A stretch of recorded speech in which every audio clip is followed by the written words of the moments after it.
আলুর দাম নেই, রাস্তায় আলু ফেলে বিক্ষোভ। পুলিশ বোঝাতে গেলে ব্যাপক বচসা বেঁধে যায়, বচসা বাড়তে থাকে, ব্যাপক উত্তেজনা তৈরি হয়। আলুর ন্যায্য দামের দাবিতে আলু রাস্তায় ফেলে বিক্ষোভ দেখান কৃষকরা।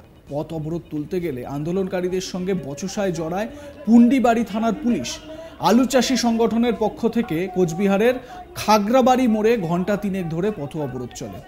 অভিযোগ, আলু অসম সহ ভিন রাজ্যে রপ্তানি না হওয়ায় আলু চাষ করে কৃষকরা লাভের মুখ দেখতে পাচ্ছেন না। এর আগেও জেলা শাসক দপ্তরের সামনে বিক্ষোভ দেখিয়েছিলেন তারা। তবে অভিযোগ, প্রশাসনের পক্ষ থেকে এ ব্যাপারে কোনো প্রয়োজনীয় পদক্ষেপ না নেওয়ায় তারা পথ অবরোধ করে বিক্ষোভ দেখিয়েছেন। সোমবার বেলা 12টায় খাগড়াবাড়ি মোড়ে আলু রাস্তায় ফেলে বসে পড়েন বিক্ষোভকারীরা। আন্দোলনকারী কমল বর্মন বলেন, ঋণ নিয়ে আলু চাষ করে বিপাকে পড়েছেন তারা। খোলা বাজারে আলুর দাম নেই। এছাড়াও অসম ও ভিন রাজ্যে আলু রপ্তানির ছাড়পত্র দেওয়া হলে তবেই ন্যায্য দাম পাবেন তারা। প্রশাসনকে এ ব্যাপারে পদক্ষেপ নিতে হবে। আন্দোলনের জেরে খাগড়াবাড়ি মোড়ে আলিপুরদুয়ার ও শিলিগুড়ি থেকে শহরের যানবাহনের যোগাযোগ বিচ্ছিন্ন হয়ে যায়।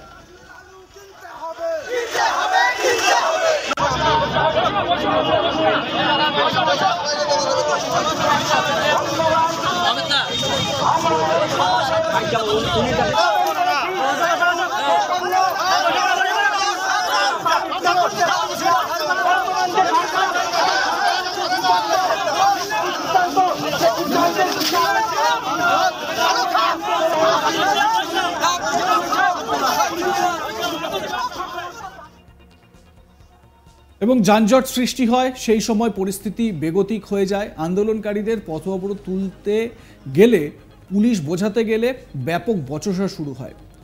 আন্দোলনকারী আলু চাষিদের সরকারের বিরুদ্ধে তীব্র ক্ষোভ প্রকাশ করতে দেখা যায়। কেউ বললেন, রাজ্য সরকারের প্রতি ধিক্কার, যখন কালোবাজারি হয় সরকার কোথায় থাকে। আবার কেউ বলেন, সরকারকে ন্যায্য মূল্যে আলু কিনতে হবে, এটাই আমাদের দাবি। আলুর দাম না পাওয়ায় সরকারের পতনের কথাও শোনা গেল এক বিক্ষোভকারীর গলায়। তিনি বলেন, নন্দীগ্রাম থেকে সরকারের শুরু আর কোচবিহার থেকে সরকারের পতন। শুনুন আন্দোলনকারী ওই আলু চাষির বক্তব্য।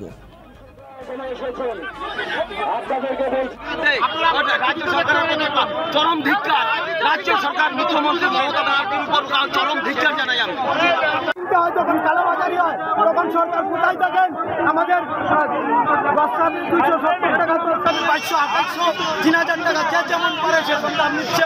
আমরা প্রতিবাদ করি এবং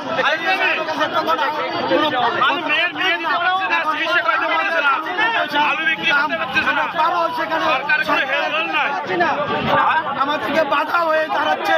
সেই প্রতিবাদে আমরা আজকে পথে নামছি। আমাদের আর কোনো রাস্তা নেই।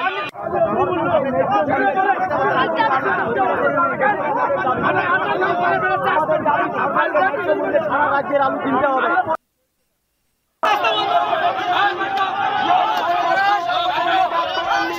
আমরা কৃষক, আমরা মানুষ নয়। আমরা কি কৃষক? আমরা কি মানুষ নয়? আমাদের আন্দোলন চলবে। আমরা প্রশাসনকে অনুরোধ করছি, আমাদেরকে সহযোগিতা করুন। আমরা প্রশাসনের বিরুদ্ধে নয়, আমরা প্রশাসনকে সঙ্গে নিয়ে আন্দোলন করতে চাই। আপনারা বসে পড়ুন, আপনাদের কাছে অনুরোধ। যে সমস্ত কৃষকরা এখানে এসেছেন, আপনাদেরকে বলছি, আপনারা কি মিডিয়াতে বাইক দেওয়ার জন্য এসেছেন না নিজের আন্দোলন করার জন্য এখানে এসেছেন?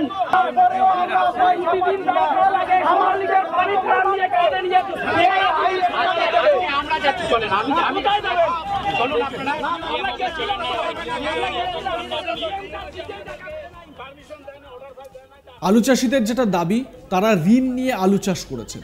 এখন খোলা বাজারে তারা দাম পাচ্ছেন না, আর সেই কারণেই বিপাকে পড়েছেন।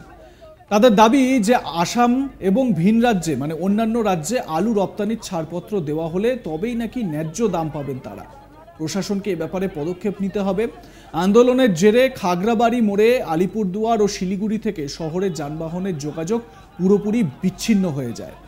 আলু রাস্তায় ফেলে, বস্তা বস্তা আলু ছিঁড়ে রাস্তায় ফেলে বিক্ষোভ প্রদর্শন করেন আলু চাষিরা।